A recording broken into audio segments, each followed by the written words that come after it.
छोलिया हो या लोबिया, सफेद चने या काले चने, सब कुछ मजेदार बने।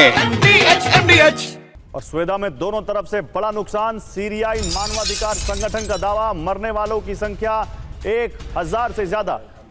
स्वेदा में सड़कों पर दिख रहे हैं शव।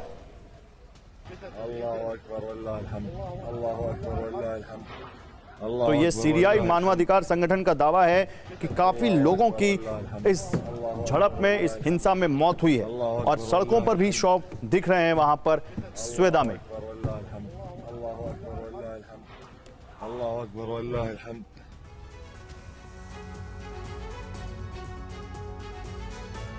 तो स्वेदा में क्यों नहीं रुक रहे हैं लड़ाके? खबर क्या है? दोनों पक्षों ने सीज फायर मानने से इनकार किया है। वजह क्या है? इजराइल की सुरक्षा, दक्षिणी सीरिया में द्रूज को सीरिया से अलग करना, द्रूज की स्वायत्तता से इजराइल को सुरक्षा मिलेगी।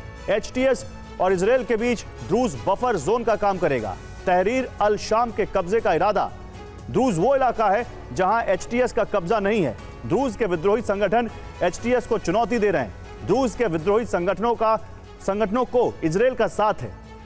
तीसरा जो सबसे बड़ा कारण है वो है तुर्की की विस्तारवादी नीति। तुर्की एचटीएस के जरिए विस्तारवादी नीति पर काम कर रहा है। उत्तरी और दक्षिणी सीरिया में विस्तार तुर्की की रणनीति है। दक्षिणी सीरिया में इजराइल से संघर्ष तुर्की के वर्चस्व को बढ़ाएगा।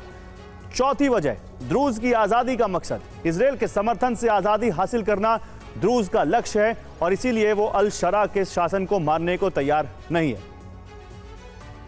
अब प्रोफेसर अमिताभ सिंह, तो फिर क्या ये माने कि ये जैसा हमने अभी देखा था एक मिडिल ईस्ट में, तो लंबा एक दौर अभी हम देख रहे हैं वॉर का, लेकिन क्या ये जो द्रूज को समर्थन दे रहा है इजराइल, अल शरा कभी ये मानेंगे कि उनके ही देश में एक ऐसा इलाका जहां दूसरे देश की सरकार चल रही हो या दूसरे देश की सरकार ना चल रही तो कम से कम उसका इतना प्रभुत्व हो कि उनकी सरकार का वहां पर कोई वहां प्रभाव ना हो, उनकी सरकार के को कोई मानने वाला ना हो? क्या अल शरा इस बात को मानेंगे?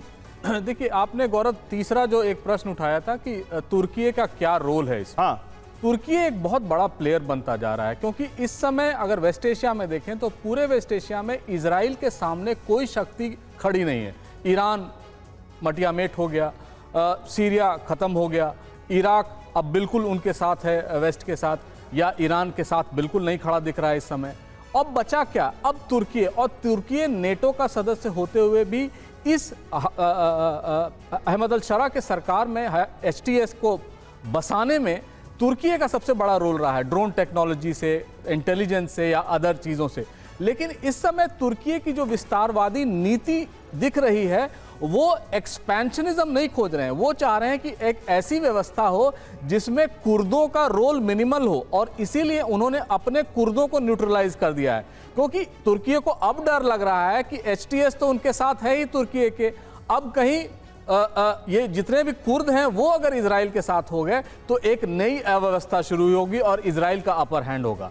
और इजराइल का के इस समय जो नेता हैं बेन्यामिन नेतन्याहू, या तो वो कोर्ट जाते हैं या अमेरिका जाते हैं, और दोनों तरफ से उनकी बनी हुई है कि किसी भी तरह से वॉर को बढ़ाते रहा जाए, रुकने ना दिया है। चाहे वो वेस्ट बैंक हो, गजा हो, सीरिया हो, लेबनान हो, ईरान हो, सब जगह उन्होंने फ्रंट खोला हुआ है। उनको शायद ये नहीं लग रहा है कि वो अपनी गद्दी बचाने के लिए पूरी अव्यवस्था कर रहे हैं वेस्ट एशिया में।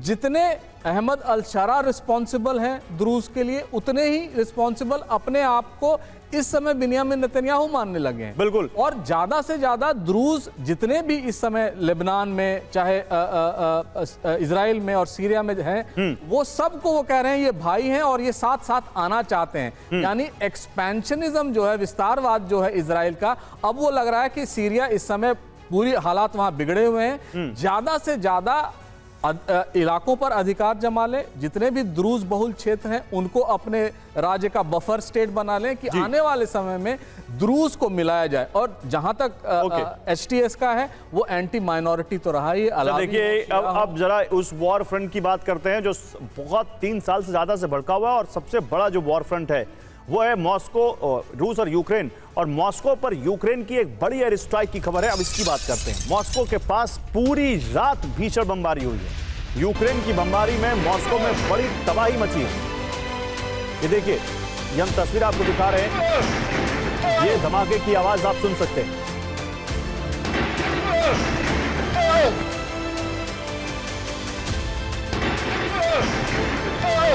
और यूक्रेन के हमलों से दहला रूस का मॉस्को। यूक्रेनी ड्रोन ने मॉस्को में तबाही मचाई है। हमले के बाद जान बचाकर भागते दिखे हैं लोग। अटैक से मॉस्को में बहुत दहशत फैल गई।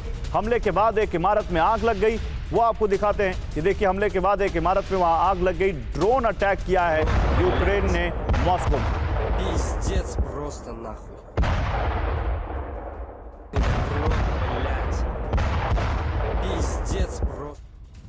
तो ये विध्वंसक हमला है मॉस्को पर यूक्रेन का। ड्रोन अटैक से मॉस्को में तबाही मची है। हमले के बाद मॉस्को में भगदड़ मच गई।